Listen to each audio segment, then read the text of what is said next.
Modification হচ্ছে একটা art. আপনি বাইকে মাস্টার সিলিন্ডার চেঞ্জ করলেন, এক্সস্ট লাগাইলেন, একটা বড় ডিস্ক লাগাইলেন, এগুলো মডিফিকেশনের ভিতরে পড়ে। But there are some crazy guys যাদের হচ্ছে এটুকু করে শান্তি লাগে না। তো তারপরে তারা যেটা করে সেটা হচ্ছে এটা।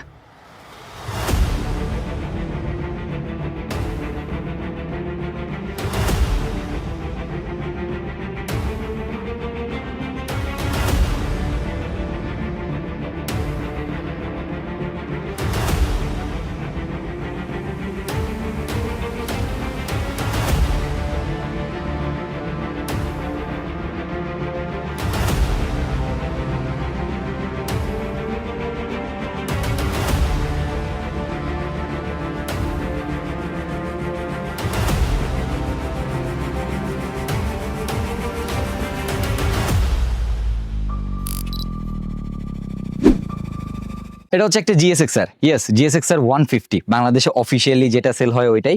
বাট কোনো দিক থেকে দেখে এটাকে এখন আর জিএসএক্সআর 150-র মতো লাগে না। আজকে আপনাদেরকে বলবো যে এই বাইকে কি কি জিনিস মডিফিকেশন করা আছে, কি কি জিনিস চেঞ্জ করা আছে।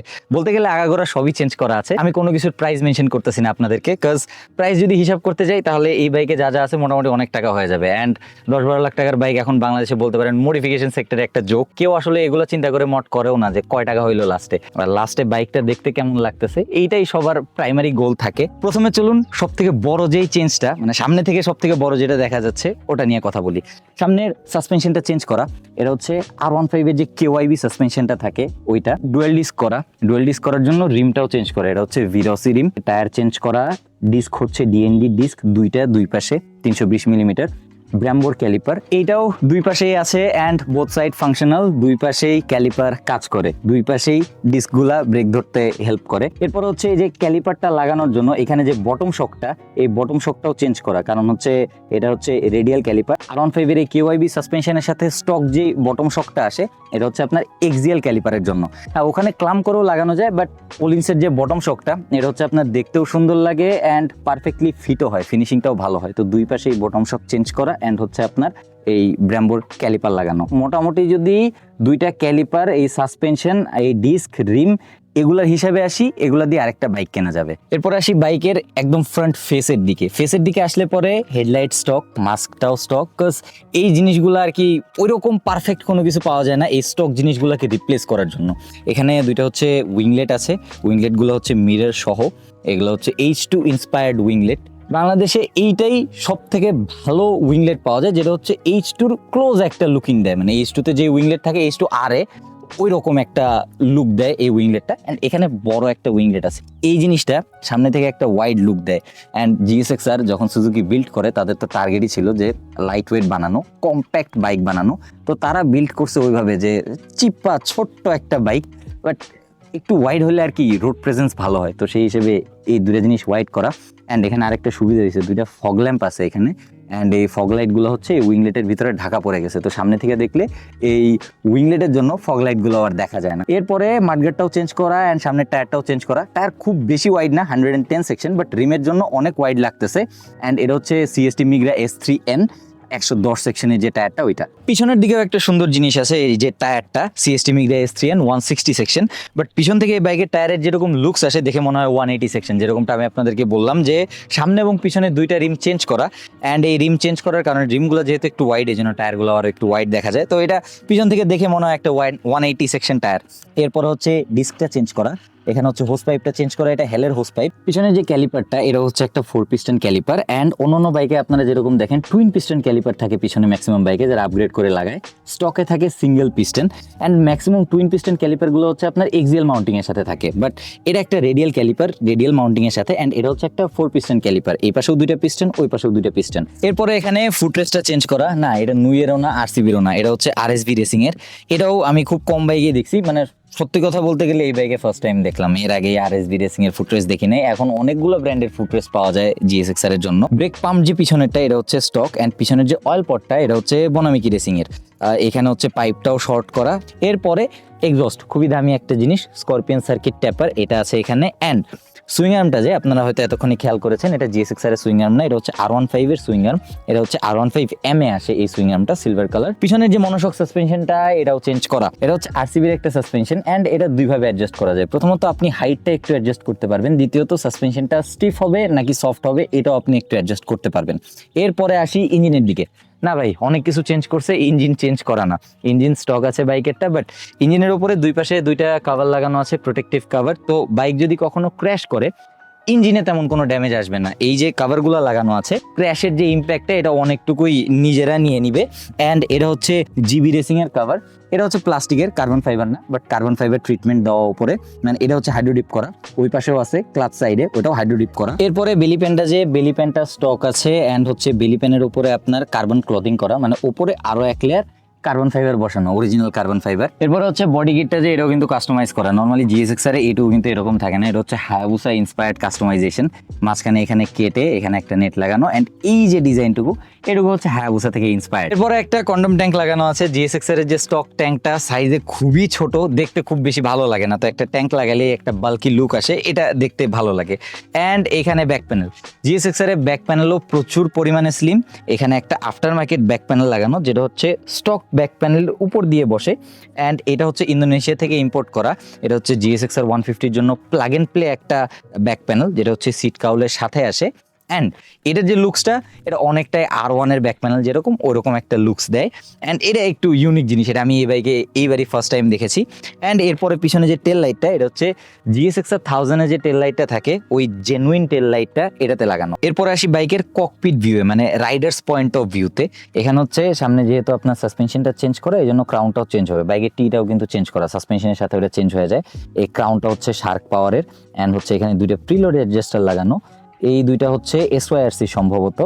এরপরে হচ্ছে এখানে মাস্টার সিলিন্ডারটা চেঞ্জ করা, মাস্টার সিলিন্ডার চেঞ্জ করতেই হবে যেহেতু হচ্ছে সামনে এখন দুইটা রেডিয়াল 4 পিস্টন ক্যালিপার আছে। এখানে হচ্ছে ক্লাচ লিভারটা চেঞ্জ করা, ক্লাচ লিভারটা হচ্ছে RCB E2 অ্যান্ড এটাই সফট একটা ক্লাচ। সুজুকির ক্লাচ খুব হার্ড হয়, তো সেই হিসেবে এইটা বাইকে কাজের একটা জিনিস। হাওয়াই দিসুর গ্রিপ ইনস্টল করা, সিটটাও চেঞ্জ করা, সিটটা হচ্ছে রেস লাইনের। অ্যান্ড হচ্ছে হ্যান্ডেল ক্লিপন গুলা, যে ক্লিপন গুলা চেঞ্জ করা, এটা হচ্ছে রেস প্রো ব্র্যান্ডের। অ্যান্ড আমি আপনাদেরকে জাস্ট একটু সিটিং পজিশনটা দেখাই, যদিও এখন পিছনে বাইকটা একটু বেশি উঁচা হয়ে আছে কারণ প্যাডকের উপরে আছে বাইকটা, বাট এই যে এইটা হচ্ছে বাইকের সিটিং পোস্টার অ্যান্ড অনেকটাই ডাউন সেট, মানে স্পোর্টস বাইকের যে ফুল ফিলটা ওটা এটাতে পাওয়া যায়। ফুটরেস্টের পজিশন, ক্লিপনের পজিশন, সিটের পজিশন, এগুলো মিলে মোটামুটি ভালো একটা স্পোর্টি সিটিং পোস্টার তৈরি করে। আরেকটা জিনিস হচ্ছে এই বাইকে যে কটা বোল্ট লাগানো আগাগোড়া, ফেয়ারিং এর এখানে যে কটা বোল্ট আছে, এই যে এখানে ফেয়ারিং এর এই পাশ দিয়ে, এখানে ক্রাউনের এখানে একটা আছে, সবগুলো বোল্ট হচ্ছে টাইটানিয়াম বোল্ট। অ্যান্ড মোটামুটি এই বোল্টগুলোর যে কস্ট, ওটা দিয়ে একটা ছোটখাটো বাইক মডিফিকেশন করে ফেলা যায়, মানে এক্সস্ট, S1 ডিস্ক এগুলো লাগায় কমপ্লিট হয়ে যাবে শুধুমাত্র এই বোল্টগুলোর দামে। এই বাইকটার নাম হচ্ছে স্কার অ্যান্ড এই বাইকটার যে মালিক উনি হচ্ছেন আমাদের লিপন ভাইয়া। ভাই কেমন আছেন? আলহামদুলিল্লাহ। ভাইয়া এই তো আলহামদুলিল্লাহ। একটা কোয়েশ্চেন, কিরকম টাকা হলে মানুষ এরকম একটা GSX-R বিল্ড করতে পারবে? মানে কিরকম ওয়েলদি হইলে করতে কয় টাকা লাগবে ওটা না? পকেটের চেয়ে মন বড় হতে হবে আর শৌখিন হতে হবে। অ্যান্ড ইন্ডিভিজুয়ালি তো কষ্ট আসলে হিসাব করা যায় না, যখন যা ইচ্ছে হয়েছে, মনে হয়েছে যে এই জিনিসটা ইমপ্লিমেন্ট করলে আমার বাইকে সুন্দর লাগবে, সো আমি ওইটাই জাস্ট ইমপ্লিমেন্ট করছি। সো ওইরকম আসলে কষ্ট হিসাব করি না আর কি, বাট শৌখিন হতে হবে, মন বড় হতে হবে, এটা হচ্ছে মেন ফ্যাক্ট। আপনার টেস্ট খুবই সুন্দর ভাই। And thank you. আমি সবাইকে রিকোয়েস্ট করব কমেন্টে জাস্ট বলবেন যে এই বাইকটা দেখে আপনাদের কেমন লাগতেছে। অনেক মডিফাইড বাইক আছে বাংলাদেশে, বাট এর মধ্যে কিছু বাইকই আছে যেগুলো দেখতে হচ্ছে খুবই সুন্দর লাগে, কিছু আছে একটু ওভারডান, কিছু আছে হচ্ছে মানে অনেক টাকা খরচ করছে বাট দেখতে ভালো লাগে না, দিন শেষে দেখা যায় যে কালার ভালো হয় নাই, এমন কিছু পার্টস আছে যেগুলো দেখতে বাইকের সাথে যাচ্ছে না। বাট এই বাইকে তেমন কোনো কিছু লাগতেছে না যে এটা বাইকের সাথে যাচ্ছে না বা কালার ভালো না বা হচ্ছে এইটা একটু অতিরিক্ত করা হয়েছে, এরকম কোনো কিছু লাগতেছে না। হ্যাঁ আমি জানি এখন মানুষজন কমেন্ট করবে যে সামনে ডাবল ডিস্ক, এটা অতিরিক্ত করা হয়েছে, 150cc বাইকের সামনে ডাবল ডিস্ক দিয়ে কি হবে? এটা হচ্ছে ভাই প্রথমত ব্রেকিং, আপনি 150cc না 100cc বাইকে আপগ্রেড করলেও বেটার। এটার জন্য একটা ডিস্ক সামনে 320 মিলিমিটার একটা ডিস্ক হইলেও এনাফ, বাট ওই যে লুকসটা আসবে না, এই লুকসটা কমপ্লিট হবে না, এটা এক জিনিস। আর দ্বিতীয় জিনিস হচ্ছে একটা থেকে দুইটা তো বেটার, তাই না ভাই? হ্যাঁ অবশ্যই অবশ্যই। ওকে, সো চলুন এখন এই GSX-Rটা রাইড করা শুরু করি। আমি যেটা বলতেছিলাম আপনাদেরকে যে এই পিছনের টায়ারটা আসলে 180 সেকশন লাগে, কাজ আমার টেরোতেও কিন্তু 160 সেকশন রেয়ার টায়ার ছিল, বাট ওটা এর থেকে মনে হয় হালকা একটু ন্যারো লাগতো। And this sexy back panel, okay, এখানেও মনে হয় ভিতরে আরো একটু কার্বন ক্লোদিং আছে, ভিতরে আরেকটা এক্সট্রা পার্ট থাকে, এই যে লকটা, এই লকের উপরে। টেল লাইটটা কিন্তু আপনাদেরকে জ্বলা অবস্থায় দেখানো হয় নাই, এই হচ্ছে টেল লাইট অ্যান্ড পিছন থেকে শার্প যে লুকসটা আসতেছে। স্পোর্টস বাইকগুলা এরকম পিছন থেকে এক্সপোজড থাকলে এটাই দেখতে ভাল লাগে। স্পোর্টস বাইকে পিছনে এইখানে লম্বা একটা মাঠগাড়ি, জিনিসটা ভালো লাগে না। এটা যে যাই বলুক, যার কাছে যেমনই লাগুক, আর sports bike should look like this. স্করপিয়নের সাউন্ড এর আগে কি শোনাইছিলাম কোনোবার আপনাদেরকে, মনে নাই। অনেকগুলো মডিফাইড বাইকের ভিডিও করছি আমি এখন পর্যন্ত, তো এর মধ্যে কোনোটা স্করপিয়ন ছিল কিনা আই ডোন্ট নো। এ হচ্ছে স্করপিয়ন।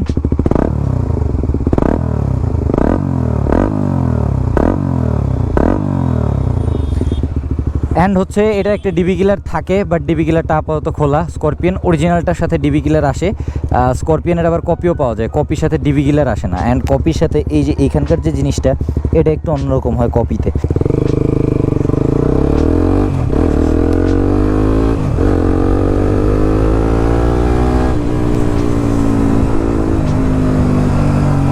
বাইক এখন আপাতত আছে হচ্ছে নন এবিএস অবস্থায়, মানে সম্ভবত এবিএস এর ডিসগুলা লাগানো হয় না, এই জন্য ভাই এবিএসও লাগায় নাই পরে। আর এই রেয়ার ভিউ মিররগুলোতে বাইকের লুকস খুব সুন্দর আসে সামনে থেকে, আপনারা দেখছেন, বাট হচ্ছে পিছনের ভিউ তেমন একটা পাওয়া যায় না। এই জিনিসটা প্র্যাকটিক্যাল না, বাট এই বাইকটাও প্র্যাকটিক্যাল না। স্পোর্টস বাইক আসলে প্র্যাকটিক্যাল জিনিসই না। এত কিছুর পরে এই বাইকের ওয়েট কিন্তু বাড়ছে। জিএসএক্সআর এর স্টক ওয়েট কত থাকে? 131 KG, but swing arm change হয়েছে, সামনে সাসপেনশন চেঞ্জ হয়েছে, তারপরে আরও এডিশনাল অনেক কিছু লাগানো হয়েছে। তো সেই হিসেবে বাইকের ওয়েট কিন্তু আগে থেকে বাড়ছে, বাট তেমন একটা পারফরমেন্সের ল্যাগ ফিল হচ্ছে না। আর এটার গিয়ার রেশিওটা চেঞ্জ করা, যেহেতু এটাতে হচ্ছে আপনার পিছনের যে রিমটা ওটা ভিরোসি R15 এর রিম, তো এইটাতে কিন্তু আপনার জিএসএক্সআর এর স্প্রকেটটা মেবি বসে না, I am not sure, but এখানে হচ্ছে MT15 এর যে 52 টিথ স্প্রকেটটা ওটা লাগানো আছে। অ্যান্ড সামনে 15 থাকে, সামনে 15-এর জায়গায় হচ্ছে 16 লাগানো। অ্যান্ড জমথার চেনসেট লাগানো, ওটা আমি হচ্ছে বলতে ভুলে গেছি তখন, বিকজ জমথার চেনসেট খুবই কমন জিনিস। এই বাইকে যে বড় বড় জিনিসগুলো আছে ওগুলোর হিসেবে জমথার চেনসেট খুবই কমন একটা জিনিস। এই যে বাইকগুলা, এই টাইপের মডিফাই করা যে বাইকগুলা, এগুলা রেগুলার চালানোর বাইক না। এই বাইকগুলো হচ্ছে আপনার মাঝে মধ্যে বের করবেন, একটু দুই একটা জায়গায় নিয়ে দাঁড়া করাবেন, মানুষজন সুন্দর করে তাকায় দেখবে, ওই জন্য হচ্ছে এই বাইকগুলা। কোনো জায়গায় যায় দাঁড়া করাবেন, মানুষজন আশপাশ থেকে শুধু এইটাই দেখবে। একটা জিনিস যেটা অ্যাড করলে আমার কাছে মনে হয় আরেকটু বেশি ভালো হতো, দ্যাট ইজ কুইক শিফটার। এটার যে এক্সস্টটা মোটামুটি ভালোই লাউড, বাট এই এক্সস্টে কারো প্রবলেম হবে না কতক্ষণ পর্যন্ত জানেন? যতক্ষণ পর্যন্ত আপনি ছাপড়ির মতো না চালাইতেছেন। আপনি এরকম আরামে যান যেভাবে আমি চালাইতেছি, কারোর কোনো কমপ্লেন থাকবে না এক্সস্ট নিয়ে। এটা যদি কোনো ছাপড়ি পলাইপানের বাইক হতো তাহলে চালানির স্টাইল কেমন হতো? যে ফার্স্ট গিয়ার আছে,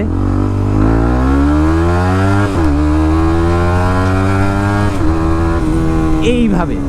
আমি জানি আমার কাছে একটা পাওয়ারফুল বাইক আছে যেটা হচ্ছে 170 পর্যন্ত যায়, এটা টপ স্পিড 171 গেছে এখন পর্যন্ত। তো হচ্ছে যেটা টপ স্পিড 170 পর্যন্ত যায় আমি জানি, ওই বাইক এরকম সারাদিন ভঁ ভঁ করে চালানোর তো কোনো রিজন নাই। অ্যান্ড এত সুন্দর করে বাইকটা মডিফিকেশন করা, স্লোলি চালানো উচিত বাইকটা, মানুষজন দেখুক, মানুষজন প্রেইজ করার সুযোগ পাক। হ্যাঁ, এইভাবে নর্মালি চালাইলে আমার মনে হয় না এই এক্সস্ট সাউন্ডে কারো কোনো প্রবলেম হবে। হ্যাঁ, প্রবলেম হয়, পুলিশের হবে, বিকজ এক্সস্ট ইললিগাল ভাই। এক্সস্ট না আসলে বাংলাদেশে modification illegal only when police there, police not there, habibi everything is legal. তো এটাই হচ্ছে কাহিনী, it's legal until you are talking to a traffic sergeant. বাইকটা দেখাইলাম, মডিফিকেশন দেখাইলাম, আশা করি এই সবগুলা জিনিস মানে বাইকের মডিফিকেশন সবগুলাই আপনাদের ভালো লাগছে। বাদ বাকি আপনারা কমেন্টে বলতে পারেন কার কাছে কোন পার্টটা কেমন লাগছে। আমি জানি এর নিয়ে মিক্সড রিয়াকশন থাকবে, বাট টু বি অনেস্ট আপনি জাস্ট বাইকটার দিকে তাকায় দেখেন, এটা কিন্তু দেখতে খুবই সুন্দর লাগে। বলেন সবাই মাশাআল্লাহ, নজর যেন না লাগে। তো এই বিউটিফুল বাইকটা দেখাতে দেখাতে চলেন আজকে ভিডিওটা আমরা এখানে এন্ড করি। That's it for today. Thanks for watching. See you in the next one. Till then, stay subscribed. Wire Helmet Ride 7. Keep watching. Bike Lover Bachelor. Thank you.